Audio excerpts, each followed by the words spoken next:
What's up, everybody? Good morning and welcome to the Early Edge, always sponsored by BetMGM, the sportsbook born in Vegas. Speaking of born, David Talk was born today. A big happy birthday to a guy that is very much a regular in this chat. Everybody already wishing him a happy birthday. I see Lydia is doing it. Rick Funkin and Logan is doing it. So many others. We also have Danny Brasco in the chat, and we've got somebody on this show that we haven't seen in a while. So I'm very excited about that. What I'm not excited about is 2 winning days in a row and then a recap screen that looks a little something like this. 1-4. We have Larry Hartstein hit his first 5 play on the Angels. That was a wild game. 11-9 was the total there, with Boston winning on a walk-off. But we lose everything else. Florida loses in overtime. We go 1-4. We got to do better than that. All right. So again, 2 winning days in a row. And then we have that day. And the only thing we can do to rebound from that is bring in the stars of the show, which of course includes all you in the chat, but it includes Mike McClure, Mackenzie Brooks, and there he is. It must be NBA Finals time. Tim Doyle is on the show. Oh, how I've missed you and all the money. Tim, how you doing today, sir? I'm holding future OKC tickets, so feel really, really good about this series. I'm going to give you an exact series price. I'm going to give you some horse racing. But what I really want at some point in this show is a bicep flex, either from you or McClure. I'm not sure. See, both of you guys have long sleeves on. I may take Mackenzie as well. So whatever. I need one bicep flex throughout the show. I might have to do me or Mike might have to do a wardrobe change, like during the break or something. Mackenzie, he said OKC is the play here. You were on Primetime Pregame with me last night, and I know we have OKC plays throughout this show, and we have some plays that we had earlier in the week as well on both teams, really. But your thoughts on OKC heading into the finals? Yeah, I mean, I feel just as good about them as I did throughout the regular season. I mean, if they don't win this game and or this series, like, it's a good thing I'm going home under my parents' roof for the next week and a half so I don't have to pay for anything, because it'll be bad news, Sia. There was a lot of subtle Indiana hate on Primetime Pregame last night. It wasn't purposeful. It was just, it was just the result of you liking OKC so much. Now, once you talk about a series for what it feels like it's been 3 years, we've been talking about and awaiting this game one, like, I just work myself up more and more convince myself into this OKC team that I have literally no affiliation to. Like, I don't know why I feel so passionate about them, but they're just one of the best teams ever. Mike McClure, we're Ryan Kerrigan days away from football season. Put your favorite 91 in the chat. You're following golf right now. You got the NBA Finals and NHL hockey, which of course you break down as well. Must be sort of overload for you right now. Never overload. Always a good morning whenever we're sweating golf.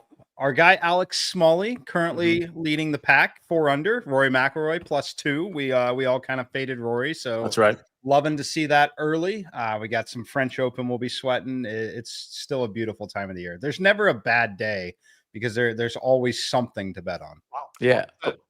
One of my first-round leaders, Harry Hall, I believe is one back of Smalley, and they're both, kind of in the middle of their round. So hopefully one of those two can show up throughout this tournament. All right, well, Tim, you're holding the money bags. You got the shades on. You got the short sleeve on. We're in vintage Tim Doyle territory, and what's so great is I thought you were coming to this show to give out an NBA Finals pick. Well, I was right. But you have a Belmont Stakes pick as well. I didn't even know you did horse racing. Apparently, everybody knows that except for me. Yeah, my bad. Are you kidding me? I didn't know. I'm so sorry. McClure was like, when he was speaking, it was so true. Like, I would rather bet and lose than not bet at all. Like, I actually thought he was going there because, yes, there's something to wager on. That actually makes me happy. Yes, I have a horse racing pick. Belmont Stakes is not going to be run at Belmont Park. It's going to be run at Saratoga for the second year, a little bit shorter of distance. Now, that track's got tight turns. I was there last year. My wife's not letting me go this year. That's what happens when you have 3 kids and you drive a minivan with 36 cup holders, right? You get these handcuffs in life. So the track favors speed. Now you got the Derby winner, Sovereignty, who skipped the Preakness. The Preakness winner, Journalism, who ran second to Sovereignty. They're going head-to-head, so they're going to take all the money. But Bobby Baffert's got a horse that I love in Rodriguez. This was originally my Kentucky Derby pick, and you're getting value with Bob Baffert. This horse is fantastic in the Wood Memorial, jogged, and I believe the horse is going to be on top. So you got a fresh horse with the greatest trainer in Triple Crown races of all time, and you're getting value. Give me all of that. I do have one question, though, because everybody knows Bob Baffert, the trainer. The white hair. Does he dye it white? Because it's almost like a glistening. It's like Will Ferrell in Eastbound and Down. Like, you can't get it that white unless you're actually dyeing it white. I think this horse is going to be on top. I think you're going to get about 4 to 5 to 1. So give me Rodriguez in the Belmont on Saturday. 4 to 5 to 1. And then we have questions about dyeing hair white. I've never even heard that before, but Yes. Look at that. No. Yeah, come on. I mean, that's not natural. That's like Santa Claus white. are you jealous of his white hair? Is that what's happening? Here's the deal. I've been dyeing my hair for a while, and it used to be every 4 weeks. Now it's down to like every 18 days. So I'm just being fully transparent with that. I think this is dyed white. I think there's like touch of white in it to keep it this white. He was banned from Churchill Downs. He was doping or whatever it is. The guy's a fantastic trainer, and this horse is going to be on the lead. You're on the lead at Saratoga. You certainly have a chance, and you're getting value. Give me Rodriguez. All right. We're taking Rodriguez for the Belmont Stakes. What are we taking Tim Doyle for the NBA Finals? I'll be a little bit shorter here because I think OKC is an absolute lock. Like, legit, no shot to lose. But they have struggled on the road throughout this playoffs. Even go back to the Memphis series, they were down 29 points in game 3 before John Morant got hurt. They lost multiple times in Denver, and then they lost in Minnesota. Okay, so they've shown that they've had some struggles on the road. They win this series 4-1. Exact series price. I think Indiana has a remarkable game at home. I think they make a bunch of threes. I thought Minnesota threw their best punch ever in game 4. Of all the playoff games, in my eyes, that was the most well-played game throughout the entire playoffs. Game 4, OKC in Minnesota. And then you saw Minnesota just lay down there in game number 5. I think this is going to be a gentleman's sweep. OKC has no shot to lose in the NBA Finals. It's going to be a non-competitive series, but Indiana does get one. Give me 4-1 exact. Thunder over Pacers. All right. I think that's a kind of a popular play. We don't mind the number at plus 225. Mackenzie, before you give out your picks, I'm going to go around the horn here to you and Mike, but what are your thoughts on the 4-1 and just what Tim is saying about, I mean, I kind of know your feelings here, but tell everybody else about OKC kind of being a lock here. Yeah, I'm in on the gentleman's sweep. Actually, that's from the SportsLine model angle too. That's our best shot, 37%. We think it was 24% for them to get it done in 4. I mean, I think they could do it in 4, but obviously I know basketball has a human element, and we've seen OKC go 7 games before. Like, it's not the craziest thing that they drop one on the road. So very high on this team. Don't see how they lose this either. And I like the gentleman's sweep. Mike, any differing opinions here? Not really, no. I think we could get the actual sweep, not the gentleman's sweep. Look, I said this, 3 or 4 weeks ago when we talked about this potential matchup. We would see a 13-point spread in the NBA Finals. And I think that's where we could be headed, depending on how this goes. So, yeah, I think that if the Pacers get one, I actually think it'll be game 1. Yeah. Gentlemen's sweep at worst case scenario. Okay, well, speaking of game 1, Mackenzie Brooks, you have a play on game 1. Yeah, I mean, I think this spread should have been double digits. I think the only reason it's not is because Indiana has been quote unquote good on the road, but could have ended game 5 in Madison Square Garden. And they're not better than OKC at home. Like, no matter how good you are on the road, you're not going to be better than this OKC team. I mean, I think I've talked about it last night, like the one weakness of this team is their rebounding, and it's not a weakness. They're just normal at it. Like, they're just average of the league here. And the Pacers struggle to rebound. They got out rebounded by the Knicks basically every single game. Like, I don't think they have the front court beef in any way to compete with this OKC team. I talked about Chet yesterday. I think he's in line for a great series as well. Maybe sprinkle a little double on him there. But as far as just like, they're beating teams based on just turnover margin and 2-point differential. It's not even about the 3-point shooting. And by the way, like, they might regress back to that insane mean that's just shooting lights out from deep at home. So I think this is going to be like a 15, 16-point game. I also like the fact that you have a Pacers team that notoriously can come back in the 4th quarter. And I don't think OKC will take any chances. So I don't even think we see backdoor cover potential here either. All right. Gipper's pick says, Tim Doyle, welcome back. And I believe it was Jen that said, Tim, why are you broadcasting from the Twilight Zone? Your response? Yeah, I saw the mirror in the background for Mackenzie. Hey, Jen, thanks for... No, I'm not broadcasting to the Twilight Zone, but yes, this is a cool background. I saw the mirror in the background, And it reminded me, my parents are very old, and I'm going to get a pretty big inheritance, but they're going to live forever. But they recently put a strobe light in their bedroom. And so I asked my dad, I said, why'd you put the strobe light in your bedroom? He says it makes them look more active when they're fooling around. Totally gross, because like they would like he moves slowly, but a strobe light makes it look like you're dancing a lot. So that grossed me out. Their whole development smells like either icy hot or Bengay, which is totally disgusting. But I'm happy that they're still in love after nearly 60 years. What does that have to do with the Twilight Zone comment? I don't know what is even happening right now. Because we talked about my background. I talked about Mackenzie's background. And then I talked about my parents' background. Okay, that's how I tied it all in. See, are you following me? That was brilliant. That was very, very brilliant. Next level, Tim Doyle. Thank you very much for all of that. By the way, speaking of thanking, we got to thank BetMGM because they don't only have one, they've got 2 promos. How about that transition, folks? We got a tons of betting specials from BetMGM. First, BetMGM players will receive their stake back in cash as a second chance refund on any NBA first field goal wager. When the player they wager on does not score the game's first field goal, but scores the game's second field goal, take advantage of this promo for every game during the NBA Finals. Then BetMGM players will receive a no-sweat token to apply to any bet on the NBA Finals. To use the token, add an NBA Finals bet to your bet slip and activate the token. If your bet loses, you will receive bonus bets. Absolutely love it. All right, how about some sports line picks? We go to baseball, which, by the way, we have the home run props to give you today as well. And we had one of our 3 hit a home run yesterday. It was Brandon Lau. So very good stuff there. We're taking the Astros Pirates first 5 under 4. That one's courtesy of AMAGs, and it's minus 125. Astros Pirates first 5 under 4. I believe there was somebody else on SportsLine that had the game total under of 7.5 as well. And then we've got a producer pick. And Ben, I don't know if you want to come on and explain yourself here. You're certainly more than welcome to. The Ben producer pick is the Thunder first half minus 5.5 at minus 110. Again, right now we're all Thunder. I know there's a couple of people. I know Zach Simony, prop stars, among maybe 1 or 2 others, kind of like the Pacers in this game in terms of the spread. But Ben, explain yourself on this first half bet. Yeah, I mean, it seems like we're all kind of pro Thunder in this panel right now. And sorry to Sniper for hounding on the Pacers, but I think the Thunder are just so good in the first half of games. And Mackenzie talked about how the Pacers kind of struggle with rebounds. They also struggle in the first half of games on the road.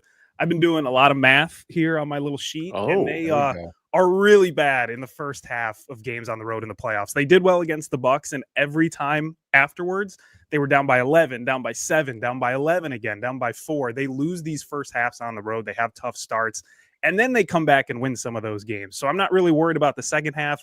But we're going to go first half, Thunder minus 5.5. They start out really strong at home. They have a plus 31 net rating at home in the first half of the playoffs. So I'm trusting the numbers. I'm trusting the math. Let's go Thunder. Tim, how do you feel about the first half bet? I'm confused by Ben's chair. You see how none of our chairs are showing, yet you have a chair that it looks like you're in Atlantis. You ever see a chair when you sit up and like your feet are dangling? Like why such a big? It's almost like Donald Trump-esque in The Apprentice. I don't know why your chair. The Apprentice. It's the back support. Helps the back. I'm only 30, but I'm worried about the back, so I'm trying to get that. I just wasn't sure if you were on like a Twitch marathon or something. It looks like an open hand, like holding you, kind of like this. Like, yeah, you know, it was a glove. It's the Brewers glove chair. It's a glove. Yep. It looks. My back will be great though. You know. Yeah, Ben's winning. Ben's gonna have the best posture.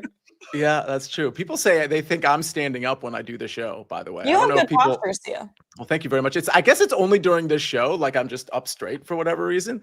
Yeah, did your like grandparents leave you that chair when they passed? Like this actually is my grandparents, my grandfather's chair, so that's true. It looks like. Is that true? That's true. It's a great call. Yeah. When they moved, I'm like, I'll take it. That's not true. That is not true. 100%. Yeah. Hand up. 100%. That chair was actually made in 1987. They stopped making chairs that look like that. Yeah. Tim, that's why Tim is the best. He literally called that. All right, let's transition again. Let's go to Ben, if you could, let's put up the home run model plays, courtesy of SportsLine. There was one that really stuck out here from just a pure value standpoint. We got, well, actually a couple, I guess. Or no, just the one. Ketel Marte, 260 is what SportsLine says it should be. And the real odds are plus 500. Junior Caminero, plus 330 versus plus 400. And then Spencer Torkelson, plus 410 versus plus 450. Mackenzie, I mean, this is a pretty big spread here on Ketel Marte, plus 260 versus plus 500. We don't usually see these type of splits, do we?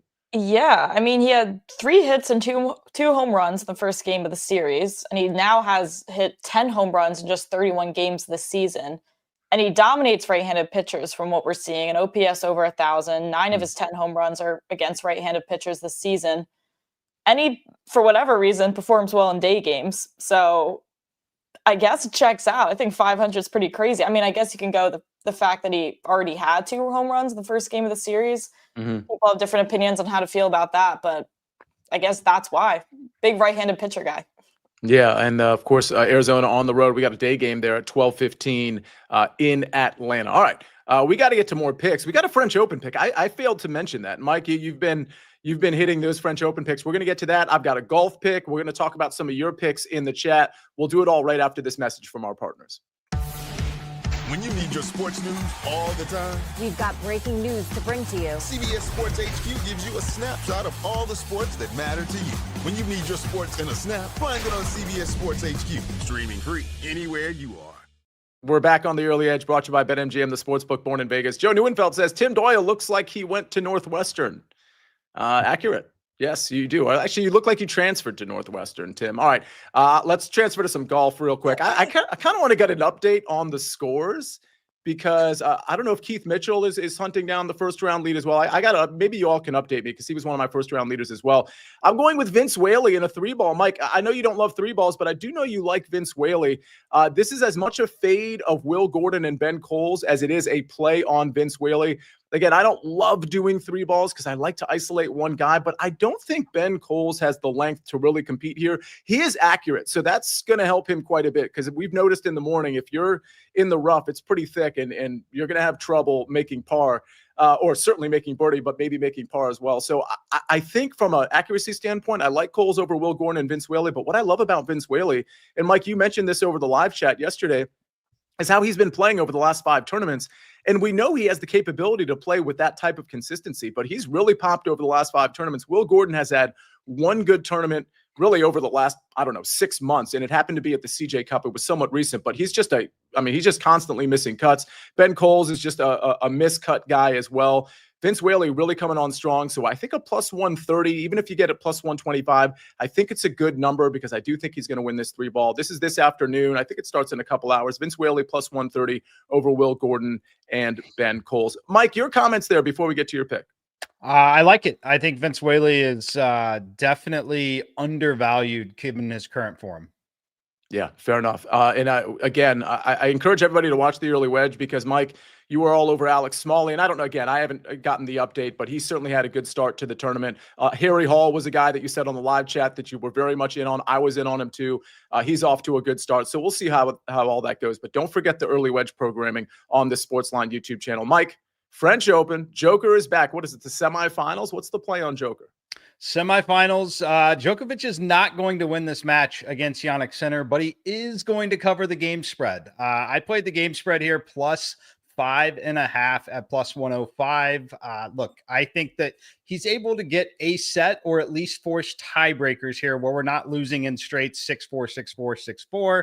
I just like the spot for Novak. Look, he's 38 years old. He's at a severe disadvantage against 23-year-old Jannik Sinner. Sinner is the best player in the world right now overall. He may not be better than Carlos on this surface, but he is still in peak form.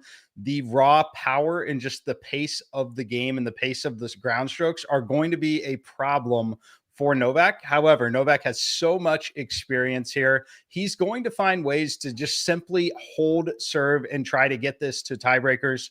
That is his path to victory here. I think that we don't see multiple breaks of serve from Sinner on Novak here. I think Novak will also use a little gamesmanship. Don't be surprised if you see any sort of an injury timeout. I really like this spot for Novak to just simply cover this game spread. I understand why it is where it is. Jannik Sinner, again, is a strong favorite and for a very good reason here. I just think that Novak has enough experience, and we know how tough he is mentally. At 38 years old, he understands that the opportunities for that 25th Grand Slam title are certainly limited. It was kind of a surprise to see him get here, honestly. When you look at what Novak has done this season, particularly on clay, it has been pretty awful, but he's certainly found that form. Just mentally overpowered Zverev yesterday. I think he's got enough in the tank mentally here to just simply cover the spread. So give me Novak plus 5.5 games at plus 105. All right. Djokovic, Yannick Sinner. That is, Mike, that is this afternoon. When is this match? Tomorrow. Excuse me. Yeah. Okay, tomorrow. Before we get to the recap screen, I want to go around the horn here. This is something we talked about on HQ quite a bit. And Tim, I'm sure, even though you haven't been on with me, and no offense taken, over this last week down at headquarters, I know you're going to have an answer to this question, because Liddy asks, any good series MVP picks? Now, we know that SGA is minus 550. I guess the real question is there anybody you'd consider sprinkling on outside of that crazy minus 550? Tim Doyle, I'm going to start with you. The only other person would be Jalen Williams. And I thought he was awesome in that game 4 I talked about between OKC and Minnesota. I got a chance to call his game, Sia, in college when he was at Santa Clara. And I called my friend who's a scout for the Miami Heat. And I said, this guy can really play. You know, he wasn't a great shooter at the time, but he could do everything. He could dribble, he could pass, he could rebound. I'll be honest, I did not see this. I mean, he's a modern day Scottie Pippen. I'm not saying he's going to be as great as Scottie Pippen, but he is Pippen was to Jordan. He is the same thing to SGA. I think it's highly unlikely to find value here in the NBA, MVP. It was funny, though, that Halliburton started walking towards the Eastern Conference MVP. Yes. And we've all had friends. We've all been on teams where we thought someone was going to win the award and someone else won it. And I was like, oh, I've been that person before. Hilarious. I think he got screwed. I think he should have won the MVP. They would no chance they win that series without him. I get it. Siakam was great, but Halliburton should have won that award. I thought that was like an incredibly awkward yet funny moment when Halliburton just like strolling up there with his whatever swagger he uses, and then he just stops at his tracks. If you haven't caught that video, give it a look. Mackenzie, you agree on the Jalen Williams? If not SGA, it's Jalen Williams, right? Yeah, I mean, I don't like his odds are so long. I don't think they should be as long. I think it should be like 15 to 1. Totally like, agree. 33 to 1, Yeah. 30 to 1. Like, I mean, Jaylen Brown just did it. Pascal Siakam just did it. I was in middle school when Iguodala did it, but I heard he did that too. Like, it's not the craziest thing. You didn't need to do that. You didn't need to do that. Yeah, by the way, understated is we're going to be sleeping at our parents' house for the next 10 to 12 days. Now, tell me this, Mackenzie Brooks, like when you go home, is it a Barbie race car bed that they just haven't replaced that you just jump into? Like what is actually in the parents' house? Is it still like the old poster of Zac Efron before he got all the weird work done? Like what's in the room? Lucky for you guys, I moved around like 8th grade, so I got my big girl room around then. So my room's super mature and cool now. Because my room wasn't, all right? My room was 2 posters. McClure. There was a Kelly Kapowski photo from Saved by the Bell. Not sure, Mackenzie, if you've ever seen that show. Top 3 show of all time. And then my other poster was Randy Macho Man Savage. Rest in peace, by the way. Because I always thought he was underrated. And, he got huge. I don't want to keep my job. But anyway, Miss Elizabeth, him, there was a lot of drama. I was rooting for them to make it. But Macho Man, Kelly Kapowski, that was in my room. Wow, those are good finds. Mike McClure, talk to me about an MVP. Is it SGA or Jalen Williams? And that's a wrap. I forgot where we were. Yeah, I can't get anywhere on the Pacers side. Just I don't see them winning this series. I personally think it's SGA's. The other alternative way that I would just simply consider playing this, if you're considering SGA to win at minus 550, I would just play the Thunder minus 1.5 games at minus 260. And call it a wrap. But I don't see them losing a third game in this series. So I'm not playing the MVP market, but strongly considering laying the minus 260 on minus 1.5 games to just simply not lose a third game in this series, I think is far more likely than, like I said, when you get to that number, compare it to essentially a Dodgers money line on any individual baseball game. I think that they're more likely than minus 260. Yeah. Yeah, it's a big number, but it makes a lot of sense. I think everybody's kind of doubting this goes 7 games, and that's all you need, Mike. Is for it to go 6 or less, right? Yep. All right. Let's see. Before we get to the recap screen, Aaron Tailored Winning says Busch, Schwarber, and Suarez home runs today, and Big Cheesy says over in that day game, Arizona and Atlanta. All right, let's get to, and GAWD says Liberty over 23.5 first quarter. Interesting there. All right, let's take a look at the recap screen. I've got Vince Whaley in a 3-ball this afternoon, plus 130 over Will Gordon and Ben Coles. Tim Doyle, he likes the Oklahoma City Thunder 4-1. At plus 225. I think maybe Mikey B had that pick earlier in the week as well. So we got 2 Titans on OKC series win 4-1. Belmont Stakes, Tim Doyle's bringing that. He likes Rodriguez. And then we go to tennis, the French Open, Novak Djokovic plus 5.5 games at plus 105 versus Yannick Sinner.